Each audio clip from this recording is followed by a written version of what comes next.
நமஸ்காரம். உங்கள் லக்ஷ்மி வந்திருக்கேன். நான் இப்போ உங்களுக்கு ஒரு டிஷ் பண்ணி காமிக்க போகிறேன். அதுக்கு பேர் பரங்கிக்காய் பால் கூட்டு.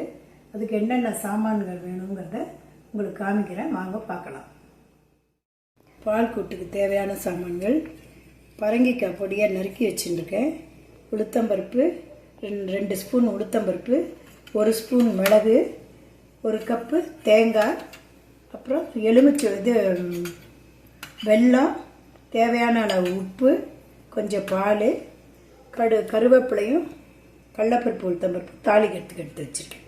இது பரங்கிக்காய் முதல்ல வேக போட்டுக்கலாம், தண்ணி கொஞ்சமாக வச்சு. அதுக்கப்புறம் செய்முறையை உங்களுக்கு காமிக்கிறேன், வாங்க. பரங்கிக்காய்க்கு கொஞ்சமாக தண்ணி வச்சு வேக போடுறது, பரங்கிக்காயும் போட்டு வேக வச்சுருக்கேன். இது கொஞ்சம் வேகட்டும். அதுக்கப்புறம் இதுக்கு வறுக்கிற சாமான்கள்லாம் என்னன்னு காமிக்கிறேன்.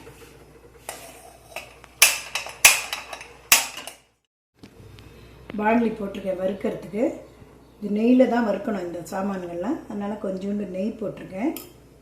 என்னென்ன போட்டு வச்சுருக்கிறது உங்களுக்கு காமிக்கிறேன்.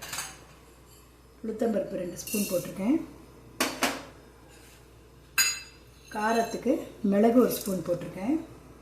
இது ரெண்டையும் கொஞ்சம் சேஃபாக வாசனை வரும்படி வறுத்துக்கலாம். வறுத்து தேங்காய் போட்டு அரைச்சி உங்களுக்கு பண்ணும்போது காமிக்கிறேன்.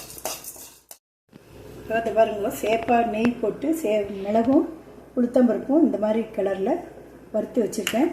இதோட தேங்காயம் போட்டு இது ஆறின உடனே அரைச்சின்னு உங்களுக்கு காமிக்கிறேன்.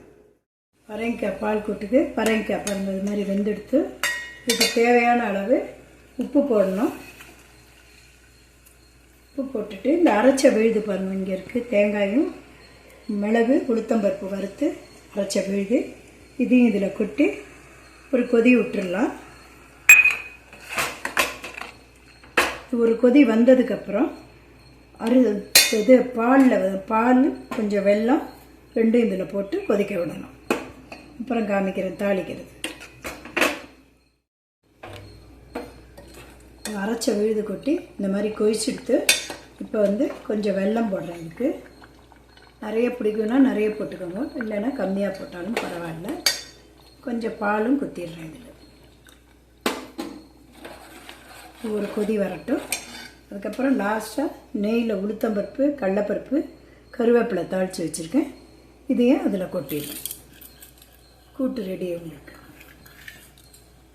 ஒரு கொதி வந்ததும் இறக்கி வச்சுட்டு காமிக்கிறேன். பரங்கிக்காய் பால் கூட்டு ரெடியாக இருக்குது பாருங்கள். இது வேறு காய்கறிலையும் பண்ணலாம். பூசணிக்காய், வெள்ளை பூசணிக்காயில் பண்ணலாம், புடலங்காயில் பண்ணலாம், பச்சை வேர்க்கடலை பண்ணலாம். இது கலந்தும் சாப்பிடலாம், இல்லை தொட்டுக்கிறதுக்கு ஆனாலும் சாப்பிடலாம். தொட்டுக்கிறதுக்கு இன்னும் கெட்டியாக வேணுன்னா கொஞ்சம் அரிசி மாவு கரைச்சி குத்தலாம். சர்க்கரை போட்டாலும் பரவாயில்ல, வெல்லம் போட்டாலும் பரவாயில்ல.